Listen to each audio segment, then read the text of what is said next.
Hey guys, in this video, I will show you how to add PIN on your Roblox account. Alright, so let's begin with the video. First, you need to open your Roblox app and make sure you are logged in.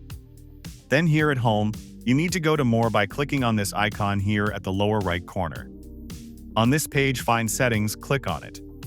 Then you need to go to Parental Controls. And now to add or enabled PIN on your Roblox account. Just look for Parent PIN here.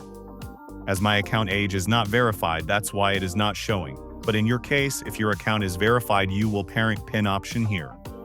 You just have to tap on it, and this type of pop-up will appear on your screen. Now, you just have to create a 4-digit PIN for your account. Just type it here and retype it. Once done, click on Add. You need to enter your Roblox password to continue. Type it and click on Verify. And you have successfully turned on the PIN in our Roblox account. So that's basically how you can add PIN on your Roblox account. So that's all for this video. Consider subscribing if you find it helpful. And I'll catch you in the next one. Thanks.